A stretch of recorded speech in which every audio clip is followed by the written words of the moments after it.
Hello বেডিস। তো আজ অনেক দিন পর তোমাদের সাথে একটা মিনি ব্লগ শেয়ার করছি।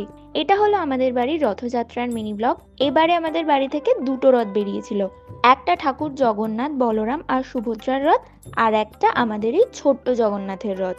গত বছর উল্টো রথের পরের দিন পান্তু জন্মেছিল, আর তাই জন্যই হয়তো ওর জগন্নাথের প্রতি একটা আলাদাই টান রয়েছে। যেখানেই জগন্নাথের মূর্তি বা ছবি দেখে ও একেবারে হামলে পড়ে ওটার উপর। এটা ছিল পান্তুবাবুর প্রথম রথ দেখা। আর দিদিভাইয়েরও বিয়ের পর এটা প্রথম রথ ছিল, তাই শাড়ি পরে গিন্নি সেজে মা বাবার সাথে রথ টানছিল।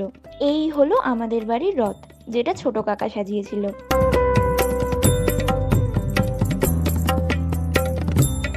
এবার উল্টো রথের কিছু ক্লিপ অ্যাড করছি। উল্টো রথের দিন আমরা বাজনা বাজিয়ে হই হই করে বেরিয়েছিলাম রথ নিয়ে। মাঝপথে আর একটা রথের সাথে দেখা হওয়ায় সবাই সবাইকে জয় জগন্নাথ বলে সম্বোধন করছিল। তো এই ছিল আমার বাড়ির রথযাত্রার মিনি ব্লগ। কাল আসবে কিউএনএ ভিডিও। আজকের জন্য টাটা।